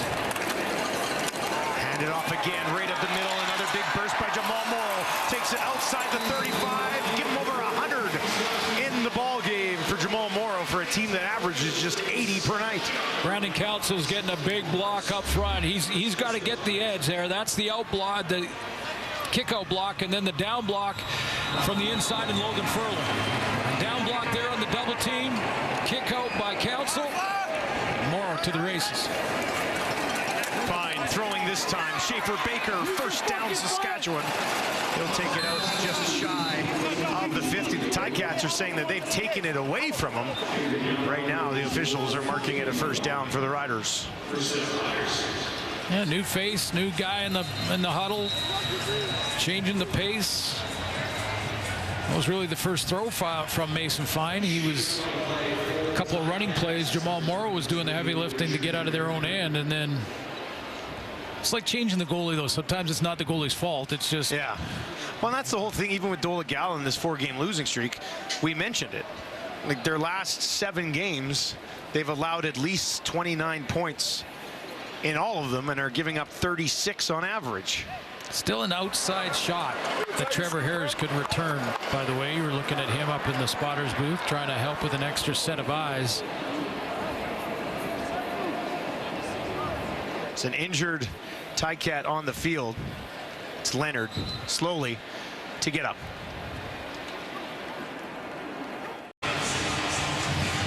Welcome back, everyone. Mason Fine in the game.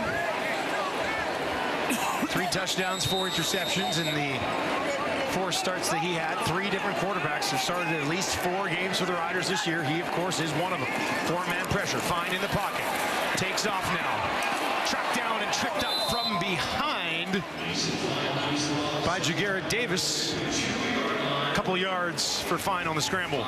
Yeah, those are the plays that Jagarrett Davis makes. And, you know, this won't be registered as a sack. I think he crossed the line of scrimmage, but he gets all the way up the field in that one-on-one battle. And look at the hustle to come back and catch Mason Fine from behind, or he picks up another 6 or 7 yards. 2nd and 8. Morrow up the middle, but not far enough. Midfield, and no more.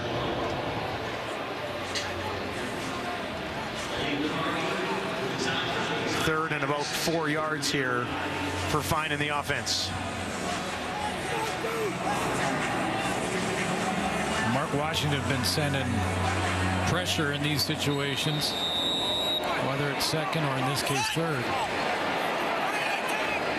Got to get forward to keep the offense on the field. Fine looks to his right, throws to his left, and that is broken up and batted away. Thurman stretches out and gets there. I'd like to welcome all of our viewers on TSN3 joining us after an evening of MLS soccer. Ticats in full control here, leading 31-13. Keep in mind that coming into this game, this was an emotionally charged stadium. Big crowd, you know, just on their feet, celebrating the life of George Reed, celebrating the 2013 championship season. And the Hamilton Tiger Cats took the crowd out of it immediately with a quick start, and that went to Bo Levi Mitchell.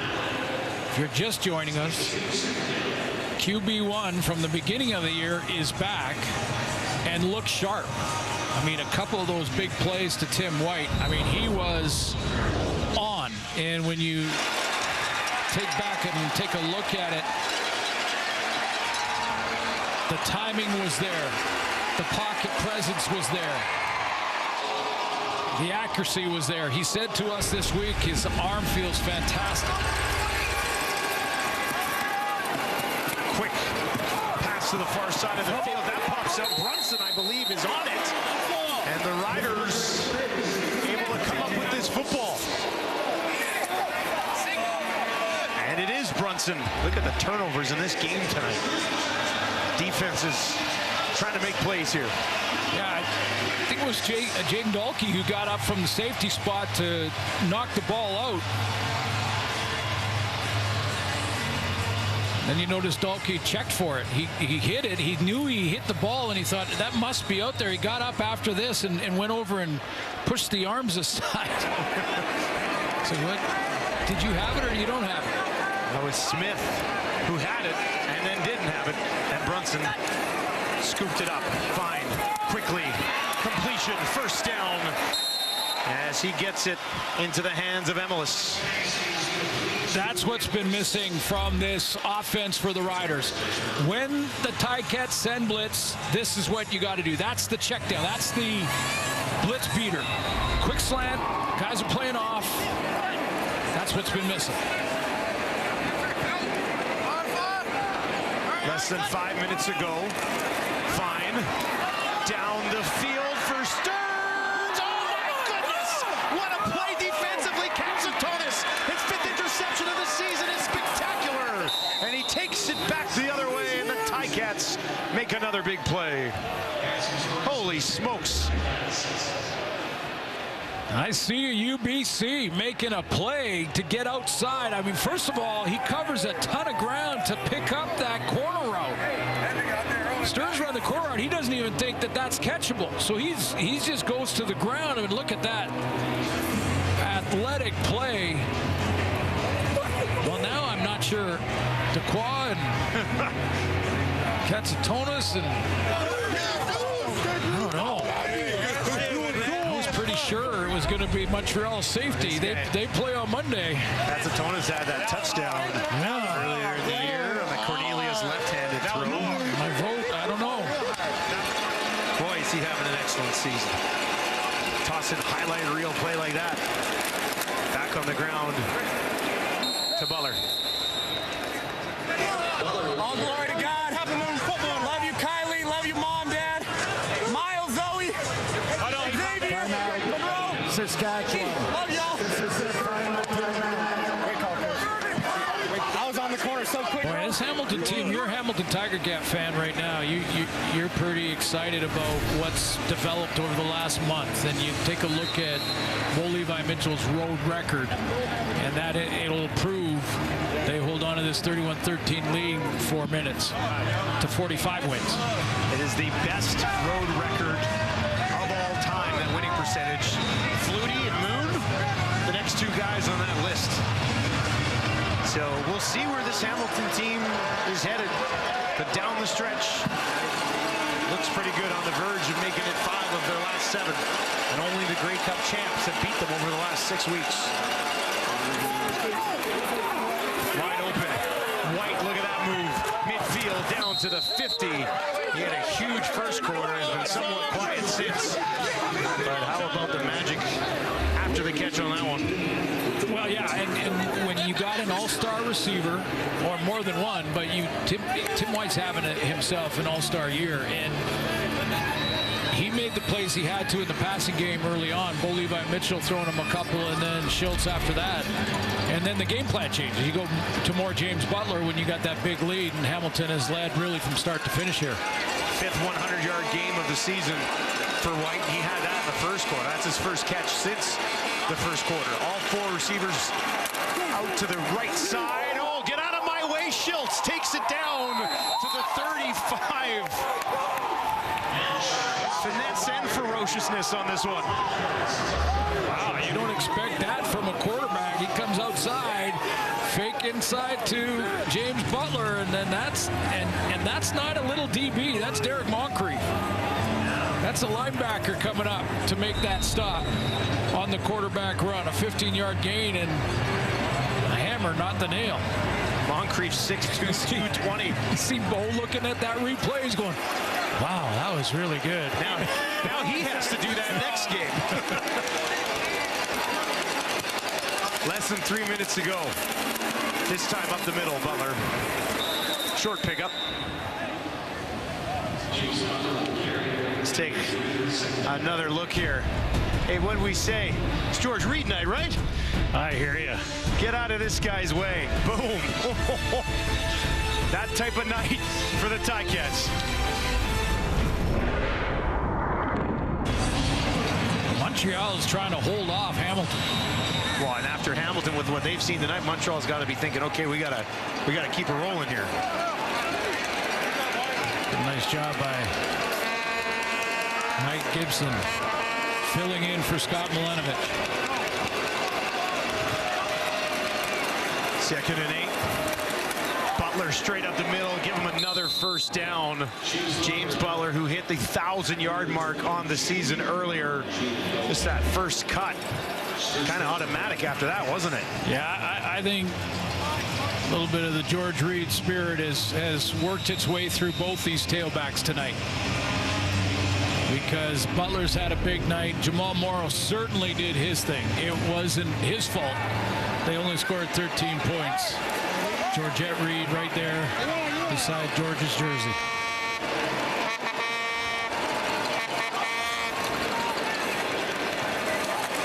Quick little spin move gets him up to the 20. And then they take him down. Sanders in on that. Ticats are real good in these close games, and in the blowout games, it feels like it snowballs on them quickly, and they, the record of 1-8. But again, this is a different team all of a sudden, and has been over the last month or so, with the addition of guys on defense like Dylan Wynn and Jaguar Davis back into the lineup. Linebackers have been solid, and consistent play from real young DBs. All of a sudden, they've got some confidence. Over 200 combined yards between Morrow and Butler on the ground here tonight. Butler looking for more, and he's got more all the way down inside the 10. And Butler running all over the Riders here late. 6th trip to the red zone for Hamilton tonight. Yeah, the Riders defensively are once again not going to be looking forward to looking at this video, but I'm taking nothing away from the skill set of James Butler. I mean, even when you're playing on top of your game, we've seen him do that a ton in the last couple of years. Back-to-back 1,000-yard seasons for number 9. Closing in on 100 yards tonight as well. So we know the story on Hamilton's side of things, no doubt about that. On the other side, the Riders are looking at their 5th consecutive loss. They were once 6-5. They will go to 6-10. And they have Calgary next week, and I guarantee you in Calgary that the Stampeders are watching this game right now going, guys, We win that game. They're licking their chops. Absolutely. Right? Absolutely. They're game back, but they'll have the season series. By the way, it's been a spectacular season series between those two. I think I called one of those games, and I remember watching you and Rod do the other one. And that was, man, there's been so many outstanding games. Like, last night's game was awesome, and I know it was built up as the game of the year, and it was a great ball game. But there've been like 20 of those games this year. It's been phenomenal stuff. Well, over 65% of the games have been decided in the final 3 minutes. Not tonight. But the Ticats look like they can make some noise come postseason time. Hit your stride, this lineup, yeah.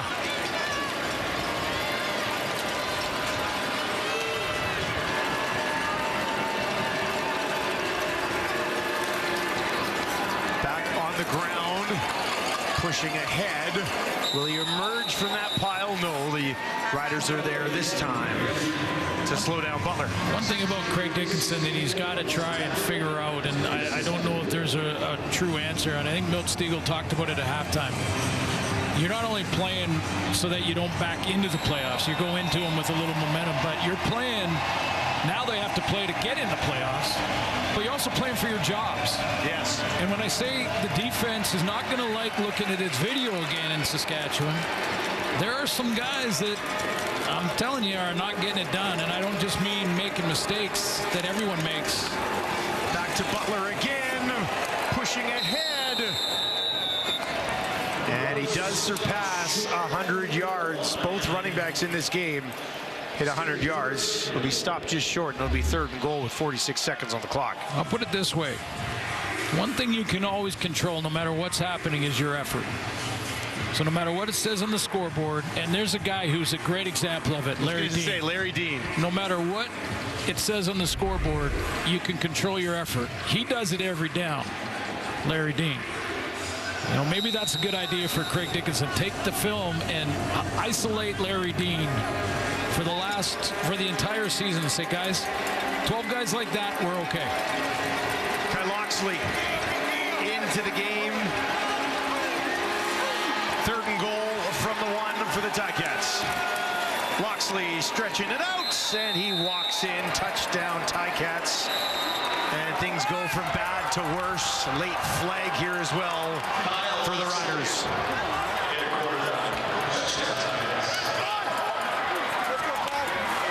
Dean trying to calm things down there. Can't say enough about what Hamilton has done here. They've come out with a statement victory for Mosaic. Took the crowd out of it early. Bo Levi Mitchell was sharp. Matthew Schultz had a big second quarter again. We showed you that graphic earlier on in the game, and yeah, they really led from start to finish and taking the crowd right out of it.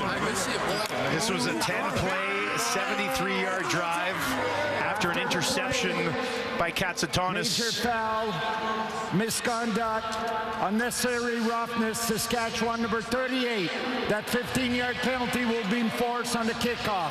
Pelkey's been a little unhinged tonight, hasn't he? Well, here's the thing, though, and again, I'm talking to young minor football league players right now when I tell you it is not tough when you're getting it handed to you to start throwing punches or whatever Dalkey did. Now, Dalkey's a good player, and I get it. It happens. I know that it's hard. It's difficult. They're not going to sleep all week because they lost another one. That's 5 in a row.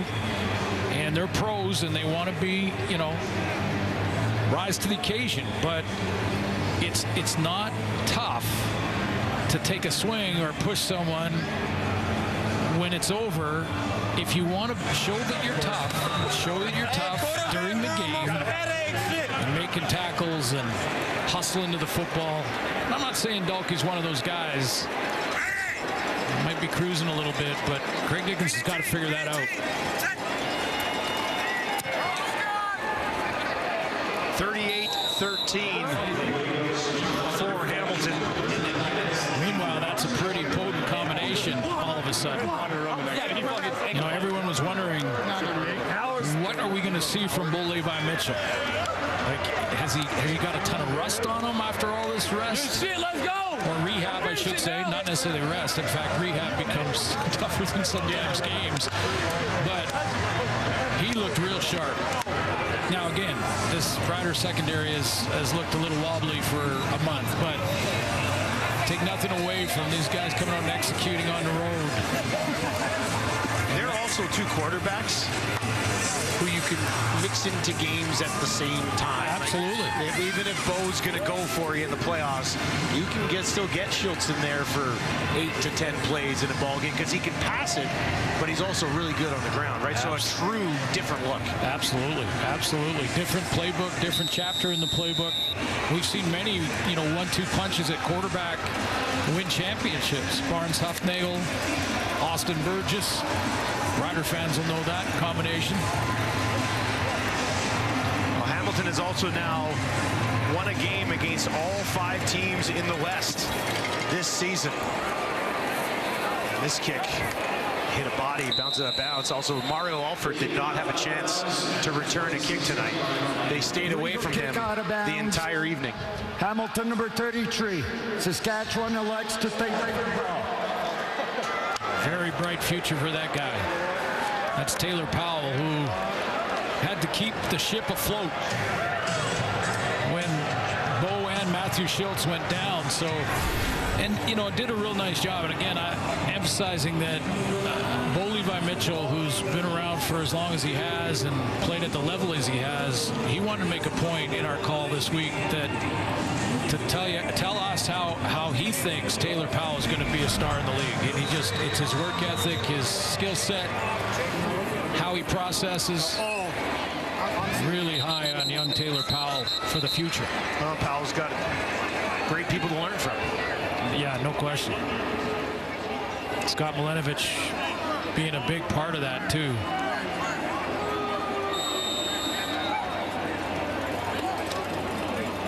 We'll see what the secondary has for the Ticats down the stretch of the season. Pretty solid up front. Here's Hudon. He'll push it back ahead. He had a fumble earlier in the game. Takes this one up to the 50. Fine has come into the game for Dolegala, 2 of 4, and an interception. A spectacular interception by Katsatonis, but do you expect there to be a quarterback conversation in town this week? Well, it has to be. Yeah, it's going to be. I'm sure it is. I mean, which is really funny though, because the issue is a defense that allows 36 points a game right now, right? And the no protection for Dolegala when he tried to push the ball down the field a little bit.